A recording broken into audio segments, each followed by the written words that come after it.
of the Imitation of Christ by Thomas A. Kempis. Book 1, Admonitions Useful for the Spiritual Life. Chapter 3 of the Doctrine of Truth. Happy is he whom truth teaches by itself, not by figures and words that pass, but as it is in itself. Our opinion and our sense often deceive us, and see very little. What is the use of making a great dispute about hidden and obscure matters, for the being ignorant of which we shall not be accused in the judgment? It is a great folly for us to neglect things profitable and necessary, and needlessly to busy ourselves about those which are curious and hurtful. We have eyes and see not. And what need have we to concern ourselves about genera and species? He to whom the eternal Word speaks is set at liberty from a multitude of opinions. From one word are all things, and this one all things speak, and this is the beginning, which also speaks to us. Without this word, no one understands or judges rightly. He to whom all things are one, and who draws all things to one, and who sees all things in one, may be steadfast in heart, and peaceably repose in God. O God, who are the truth, make me one with thee in everlasting love. I am often wearied with reading and hearing many things. In thee is all that I will or desire. Let all teachers hold their peace. Let all creatures keep silence in thy sight. Speak to me, thou alone. The more a man is united within himself, and inwardly simple, the more and higher things he understands without labor, because he receives the light of understanding from above. A pure, simple, and steady spirit is not distracted by a multitude of affairs, because he does them all for the honor of God, and, at rest within himself, strives to be free from all self-seeking. Who is a greater hindrance and trouble to thee than thine own unmortified affection of heart? A good and devout man first lays out inwardly the works which he is to do outwardly.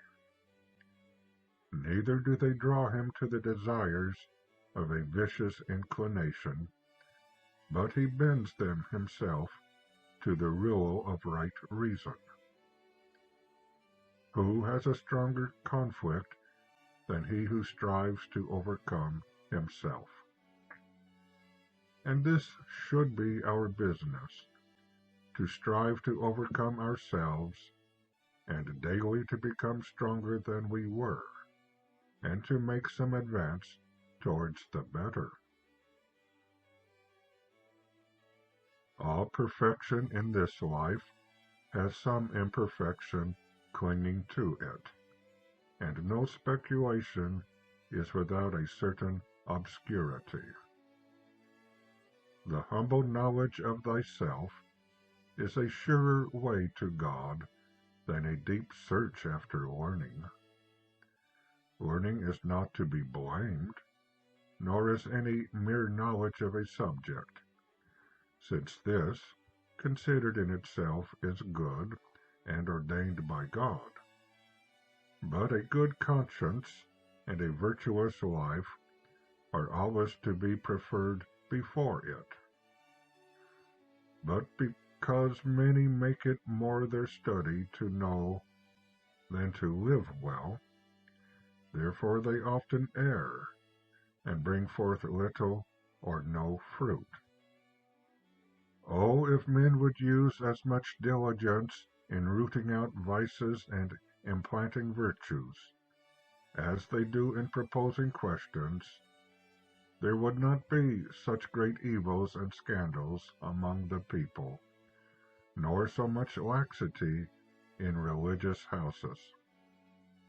Verily, when the day of judgment comes, we shall not be asked what we have read, but what we have done, not how well we have spoken, but how religiously we have lived.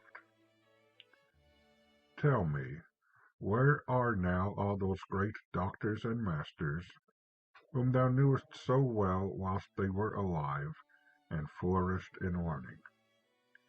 Others already possess their offices, and I know not whether they ever turn back their thoughts to them. In their lifetime they seemed to be somewhat, and now they are not spoken of. Oh, how quickly passes away the glory of the world!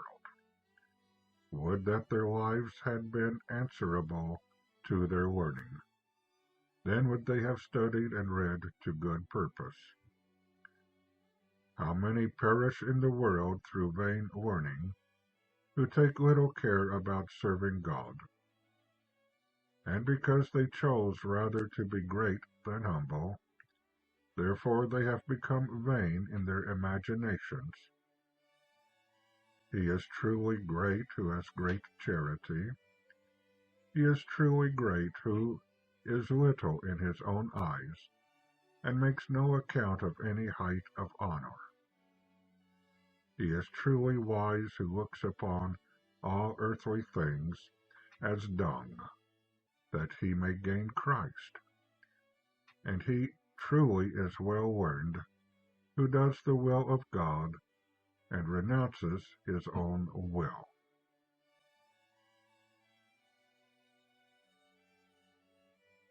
And that concludes Chapter 3 of Book 1 of the Imitation of Christ.